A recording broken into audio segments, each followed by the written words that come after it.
trying to get Bodie's attention. He has a ball in his mouth. He wants me to throw it so bad. At the same time, he's like, nah, fuck that. I'm trying to get this little twerp to drop it.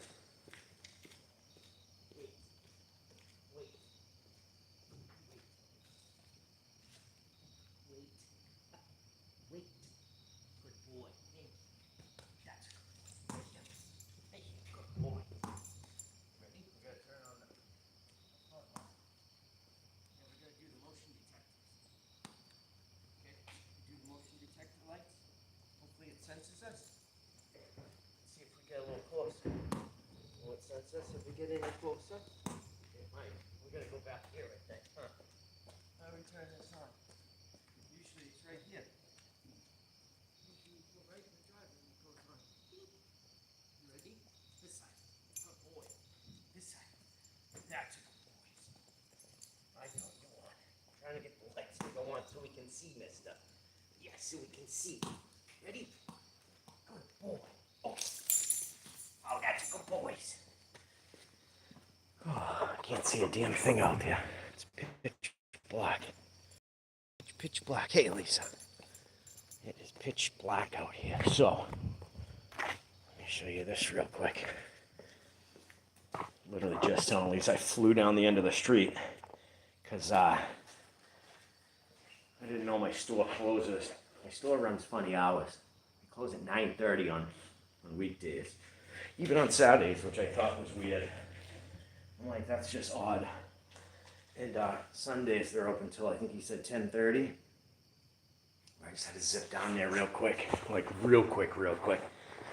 And it's Friday night, so what do I do? Of course, I grab some beverages. I don't even think this guy's clicking anymore, but boy, look how clean she is. Woo, man, she's just clean. So, got great news. Fox came in today. I'll try to show you just how off these guys are, right?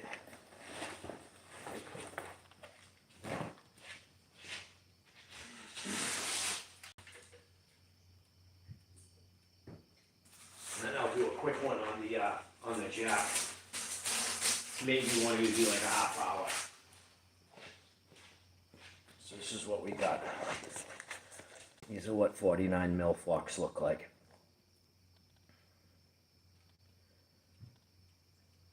These are holes that allow oil to flush in and out because this part essentially is covered with my lower. This being my lower. So let me try to show you exactly how skew my forks are right now. So you can see there's a bend right here. It goes straight and then this will make the visual a little bit better. So you want to look up here where the top cap is. So ready? Let me just match these guys up real quick and you can see just how bad that is. So if I was to match the same angle of the top cap, this is where my forks should be sitting. Now look down here. This is the right angle that they're at right now. And you can see it's just swept in so much. Oh man, like just crazy amount. And believe it or not, it still rides all right. The front's a little, like it's a little jumpy, but these are 25.5-inch forks. They seem to be pretty decent, meaning the threads are nice and tight. You can see that gap. Well, that's so you can put your cap on and then get it in to turn. The caps are actually on here right now. So they don't come with those caps, but these are the caps here. Let me try to do this without bunking anything. This is an 1 3/4 cap. So I ordered a special tool to basically mount on top of that guy that I can just go and then crack it. Hopefully I can be doing all this on Sunday because honestly, these are the only parts right now that have arrived. All the hardware that goes on here, all the bushings, all the gaskets, everything has not arrived for these. I just got these guys in today and they arrived at like 7. I honestly didn't even know they were here. Checking the status of my package and it says, your package has arrived at 7 p.m. I said, get the fuck out of here. Yeah, you can see it's a it's a decent mating surface. It's a decent bite surface in there. So I got to clean these guys thoroughly before I do anything. Absolutely anything. I have to just scrub and clean these guys just so when I go and, you know, put my lowers back on the bottoms, put all my gaskets, all my couplers, all the grommets, all that stuff on here, and pour my really nice blood fluid I got. I got some really, it's $22 a quart. So imagine your quart of oil is about this big. Imagine a quart of oil. Normally they're about $4 or $5. Well, this gear oil, essentially, it's, I don't even know what dot it is. Actually, I don't think it's a dot because dots are only brake fluid. But it's called blood racing oil, blood fork oil. I ordered it from Cruisy Originals. 2 of them was $66. So they were like, I think 26 a piece, if that's right, 25 a piece. I couldn't believe it, but yeah. So I just brought 1 down. I didn't need to bring 2 down, but there's a lot of prep work I have to do for this guy before I even decide to, and not just clean it out, but like, there's a lot of prep work involved. They're the right diameter. I measured. They're 49 millimeters across, so that's good. They're not the 39s, which you can find on smaller bikes like a Sportster or an old school like Chopper. They have a smaller diameter. So this is a 49 millimeter diameter, which I think is 1 3/8, somewhere around there. At any rate, my front forks are here. So hopefully you saw that. Let me answer you, Lisa. Hey. Yeah, I'm psyched, man. I'm absolutely psyched. So I'm dying with a sweatshirt on. I'm going to pull the sweatshirt off, but I was hoping you could actually see. It's really tricky. When I went to go see this dude and meet this dude, I was like, man, is there something up with the front forks? Like, they're awful wonky looking. And he goes, geez, I'm not sure, Murph. And, you know, I was like, okay. So, you know, I'm looking at pictures, and I'm like, man, I think it's off. I was like, I think there's something wrong with it, man. I think the front forks are all jammed up. Run your marathon. That's an homage to my buddy Johnny Bott. Just did 27 years in the can. Did 27 years in the feds. He was a Salem Hills Angel. Originally from East Boston, which is a huge Italian neighborhood. Now it's kind of more Spanish than those guys, but yeah, neighborhood legend, 27 straight. So go check him out. Go check him out on Insta if you have a chance. 27 straight apparel. He sells some really gnarly stuff. Really, really good stuff. He does a lot of stuff for the neighborhood. Solid dude. Absolutely solid. Him and you'll catch us out there sometime riding. I'm gonna grab my coffee, and I told him I'd like to go grab the bikes, and you know, as you know, I got to get a couple certain things done with my bike, but yeah, I'd appreciate it if you go in your spare time and go check out my buddy Johnny Bott. He is a neighborhood legend. Did 27 years in the feds on a murder charge of 35 years. So we wrapped up at 27. So 27 straight is his company. So please go check him out. He's a buddy of mine. When I says to dude, I says, hey man, are you sure these guys are? They look a little, it looks like the front end's a little, you know, which screws up your rake and trail. I always say that backwards. Your rake and trail is how far out from your meet point, essentially, where your trees meet your forks. There is a certain rake, and this is called a rake. So like when you see a great big old 1970s chopper, that the forks are way out here and then the tires over here, that means it's like raked out considerably. So rake and trail is set up from Harley at their factory, and it's all in how the bike rides. Well, having the bike not sitting, and it's about here where I measured, so it's exactly where my pointer finger is at right now. That's about 3 inches off from the bottom of the wheelbase, meaning the axle. So the rake and trail is considerably off right now. So I'm gonna match this up one more time. Hopefully this does something. Let me put it the right way. Hopefully you can actually see just how far off it is. So that's dead nuts on the bottom right there. That's how far out my tire should be when I hook these guys up. But yeah, that's dead nuts right where it's supposed to be right now. That is where exactly flush and true where my front fork, right there, is right where my front forks are supposed to be. So I'm taking a chance and hoping my lowers are okay. I haven't taken these guys apart just for the simple fact that I still want to ride it. And I can if I take my, my front end apart. But this was one of the main reasons why I got this guy. And let me know if I'm buffering at all, because last thing I want to do is buffer up a storm right now. But yeah, it's Friday night, so I had to go out and grab some quick beverages. Hope everybody's doing well. Lisa, it's fantastic to see you. Let me know if there's any buffering or any weird shit going on. Because I know when it comes to bringing it closer here, it doesn't like to work. Good, perfect. All right, so let me send this guy all the way down. And we'll take some proper measurements real quick. So this is how this guy sits when it's flat. Yes, I added a couple stickers. You can see like a Green Brothers design on this side because I already have one inside the fairing. So from the bottom to the top, we got exactly 3 7/8. So it's 3 7/8 high. And this will be for, if anybody's interested in picking one of these up. I think this guy shipped. It was like 46 bucks. Shipped, it was 53. So damn good deal. I thought that was just the nuts. And it's a lot cheaper than a ton of others that I was looking at out there. But it goes up pretty simple. It goes up fairly fast also. So I think after the second dot here, and these pins literally fit this rod just perfectly. And I like how they have the O-ring on the back side. Hi, babies. So these guys fit this perfectly. So essentially, this is for lockout. Meaning that if the scissor lift wants to come back down, it stops because of that bar right there. So this essentially is just I don't know, I guess it's just another way of like having that extra protection. So let me go up a bit farther. And this cutout right here is like where it tells you that this is the end of this. It won't go up any farther after that. So those notches right there are my last. That's my final height.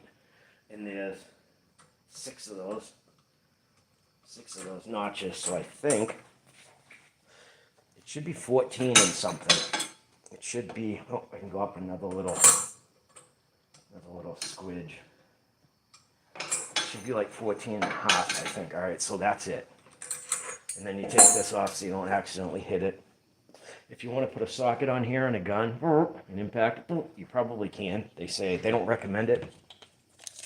Let me see what we got for our final height.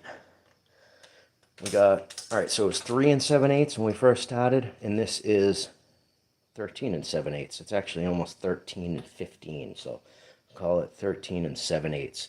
With this top rubber, it brings it to about 13 15/16. So that's 1/16 right before 15 inches. Did I say 14 or 15? Right before 14 inches. It's just one little tiny notch, one little tiny squiz. But yeah, I threw a couple stickers in here, nothing crazy. I did my Green Brothers design, like I said. It has a really nice top rubber that I've already taken a little gouge out of it just because parts, there's sharp parts under the bike. No big deal, dude, I could care less. Like I said, it's just something for me. It's just a jack so I can get the bike up and down. If you haven't checked this out on my YouTube page, I posted a video of how this guy works so far. I'm digging it. I am digging it. It lines up real nice. There was a couple different colors. There was like a green one, which I didn't care for the green. There was this orange, and then I want to say there was a red, but the red wasn't a nice red. It was like a cranberry or something. But you can see I threw parking lot punks in there. Try to zoom in a bit. I threw parking lot punks in. Those guys were my rear top sliders and my shifter. We threw a Cruzy Original Stunt Bunny in there, which those guys are just doing huge things right now. My my Salem that was on my helmet. So this is Support Your Local 81 Salem. And then my Cruzy. I forgot what they call this, but it's a cool name of an icon. Yeah, not bad, kind of cool. So I got some for the other side. Not sure if I'm going to throw those on just yet, but I'm psyched with those guys. I like these detents. I like these detents because they prevent stuff like this. There's like little tiny grooves in here, little tiny detents. See the little grooves? So they prevent stuff like this from, you know, rolling crazy. This thing doesn't want to seem to back all the way out. There we go. So I can, you know, just quickly throw tools up on here if I want to. But yeah, man, I'm psyched. So this has some serious douching to do. Luckily enough, just through this wall, there is a slop sink. So I'm going to do all the scouring I can, because you actually have to hit this guy up. Because think about it, it's going to make this, half of this is sitting inside the lower shock that I showed you, right? So this guy is going to have to have literally a watertight seal. So the gaskets I pop on here and the certain type of bushings, like you can see there's a notch there. You can probably see that really good. Yeah. So that steps down just right there. And then this has a nice copper looking bushing inside there that sits on this lip and sits on this lip right here. So I have to take this guy and scour the shit out of it. I've been watching videos about doing your own forks, and it's kind of a big process. It's something that if I didn't have the courage to take it on, I honestly don't know if I would have myself, but for the simple fact that it's going to be like $800 to take this bike to somebody and have them do my front. And I'm like, you know what? I don't want to sound overzealous or like a garage novice mechanic, but for the simple fact that I've done an awful lot of work on motorcycles and cars since I was little, teens, 20s. So I feel like this is something that I would not recommend anybody and everybody to do. But for me, I can definitely tackle this. Will it be easy? No. Will there be parts that, you know, I might need to take an Uber down to AutoZone? Yeah, probably. But as of right now, man, I'm like, it's at a do or die stage. I need to get this done. Excuse me. I need to get this front end squared away, and the only way I can do it is doing it myself. I'm not a wealthy man. I don't have a ton of dough to bring this to a shop, and I have enough confidence in myself. Like if it was stuff, you know, like transmission work, I wouldn't try to tackle it myself. I just wouldn't. So ordering, as long as these forks work, as long as, you know, all the holes are in good places, the gaskets that are already in here, as long as they're good quality, I honestly have no qualms about doing this myself. I feel okay about it. I don't feel like it's, you know, I'm taking too much on. It's something I feel like I can handle. So, like I said, if I didn't feel like I could handle it, I absolutely would not do it, because I'm not risking it for the biscuit with my bike, with, you know, something that is out of my realm. So, with that being said, you know, I feel okay with it. So let me finish up the dimensions on these guys. I believe this is 9. Yep, it's 9 inches wide. This plate is 9 inches wide by 14. Yeah, it's 14.5. So it's a damn good surface. It's a hella good surface for you to slide under your bike and to mount it before.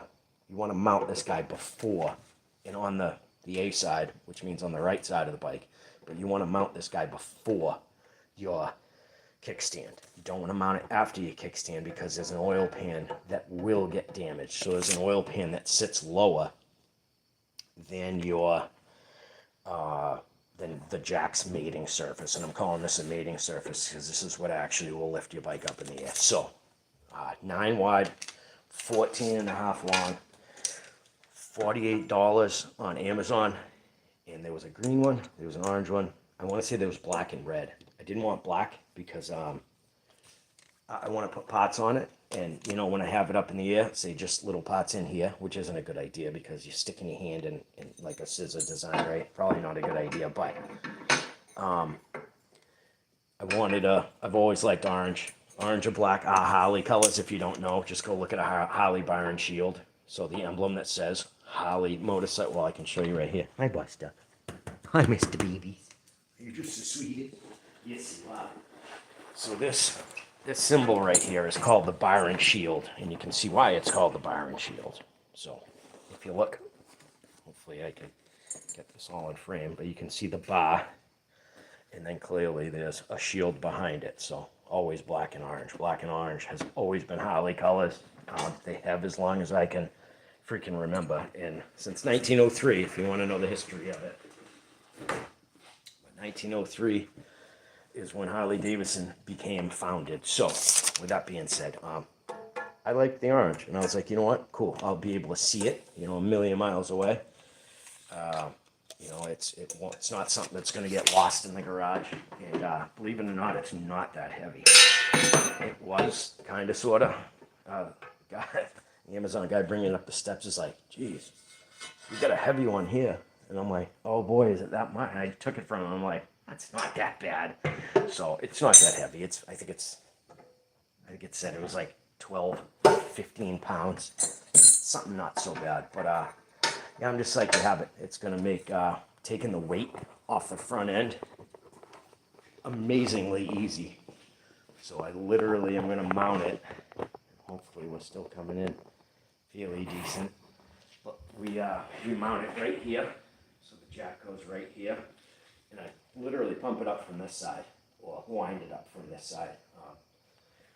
I watched a video prior to, and I'm like, man, I don't want to put this on the wrong side. And it seemed to settle well, so once it slides in there, the bike is going to tip back on you to level out, right? Because as you can see, it's pitched right now. And I call it the gangster lean, but yeah, that thing is not sitting straight up in the air. Only like enduro bikes do that, like BMWs and KTMs and stuff like that, because they have a kickstand that you can see just right there. They have a kickstand that comes down on both sides, and then you kind of almost like a scooter. Remember I used to put scooters on a kickstand? Same way. So you like put both the stands down, and then you rock the bike forward. Then the bike is sitting perfectly straight and perpendicular. This guy has a beautiful gangster lean, which I just love to pieces. She just looks bad. She looks like just a bad Larry, man. I know the light's not lovely. I kept one of the lights off in here because I really don't need it right now. But oh, was I chirping on her on the way back to the to the store and then back to the house. Like I said, I literally left here at 9:29. I says, what time do you guys close tonight? He goes, 9:30, my friend. I was like, oh no. I was like, I'm 4 minutes down the street. Is there any way you can stay open? He goes, yeah, come on down. He goes, is this the guy with the bike? Apparently he remembers my voice. I was like, yeah. He goes, yeah, come on down. We'll keep it open for you. I said, man, I appreciate that. So, yeah, I was stoked. I was stoked that they stayed open. But boy, did I get on her. I'm like, I just got on her. I absolutely ripped her right up and down the street just to see what she had. I haven't gotten on her like that, really. I've been super gentle with her. I've been just barely just just putting around. I wanted to get on her pretty good tonight, and I did. And I gave her the guts. I absolutely just I got on her pretty good. So I think I'm gonna wrap this one up like a half hour. I've been running some seriously late and long live streams. And I just want to show a couple things. For instance, the scissor lift. I think it's Vevor, V-E-V-O-R. I think the name is called. Yeah, V-E-V-O-R. It's called Vevor. You can find it. You can find it on Instagram. Wait, excuse me. You can find it on Amazon, not Instagram. You wait, mister. Let me throw this kid his ball. Wait.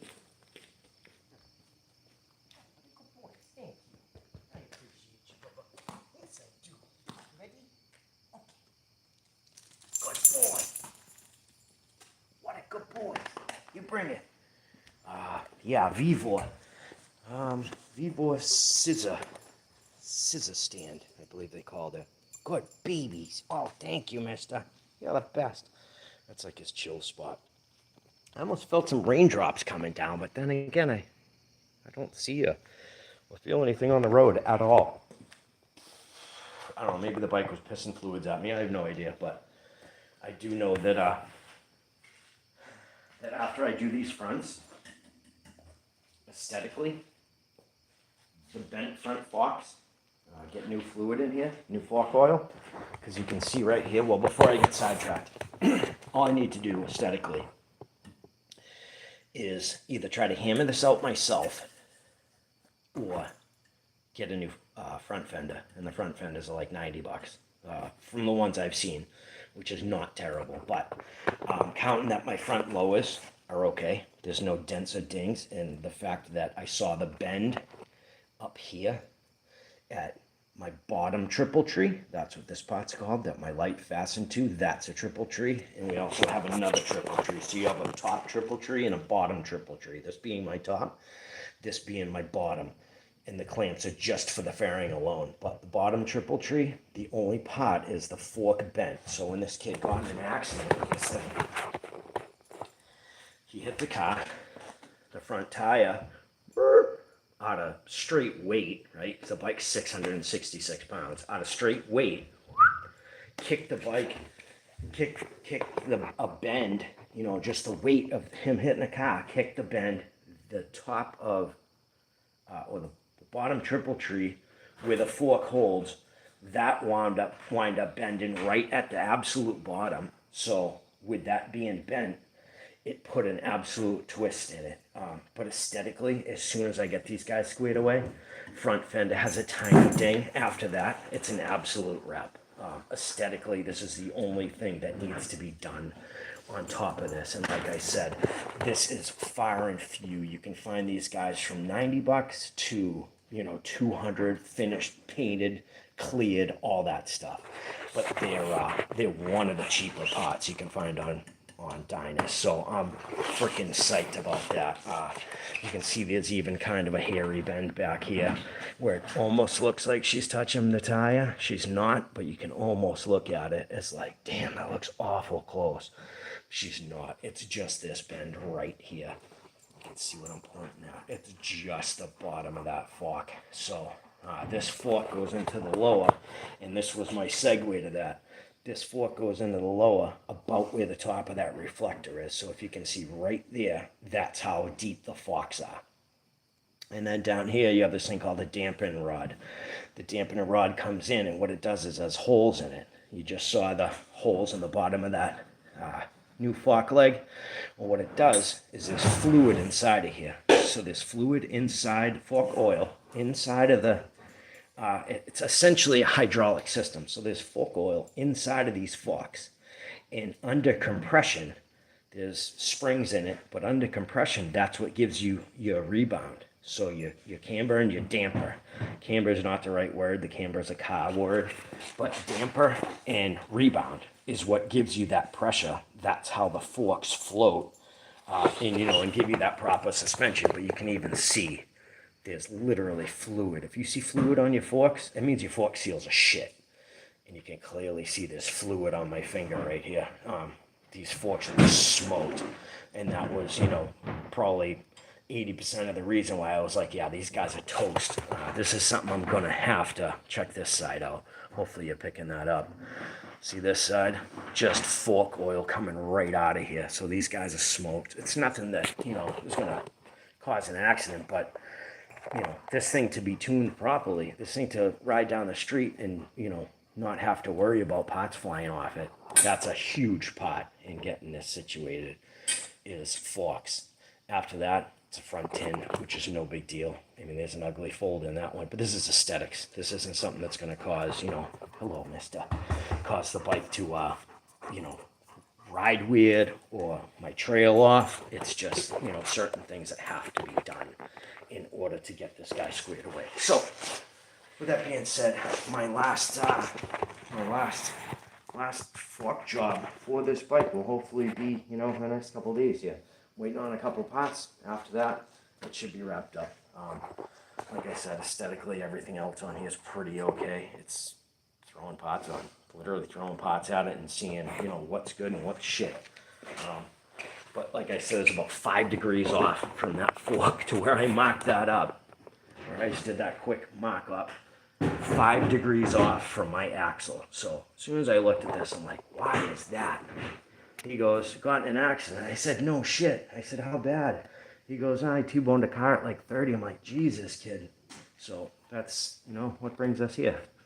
Fix frickin' parts. Like I said, it's not going to be easy, but it's going to be fun at the same time. And I can't wait to go out and rip on it for the simple fact that, you know, I work on it. I get to, I get to give it its maiden voyage. So, forks aren't going to be too big of a deal, but, you know, it's going to be something fun. If it was, you know, something totally mechanical like trans or a lower end with cams and cam plate and stuff like that, I would have to, you know, do a lot more homework to tackle something like that. Right now, that's not something that I have 100% comfortability knowing, because there's so many parts behind this twin cam plate that is just, it's a little above my pay grade, but forks is something that I can absolutely dig. So I'm psyched with that. Lisa, I appreciate you jumping on. You're an absolute sweetheart. Yeah, it's 31 minutes, so I'm going to wrap this puppy up. Thank you for hopping on. You're a friggin' gem. I am going to throw another one up as soon as, you know, we get the rest of the parts to fix the damn front forks in. And with that being said, thank you for joining. Love you to pieces. Love and respect. And I'll try to make another one from sometime this weekend. We just got more parts to land. So with that being said, you know, stay savage, do the right thing, and, you know, always love and respect out there. So I appreciate you a ton. Lisa, I will catch you on the flip side, darling. Always a pleasure. All right. Have a good night.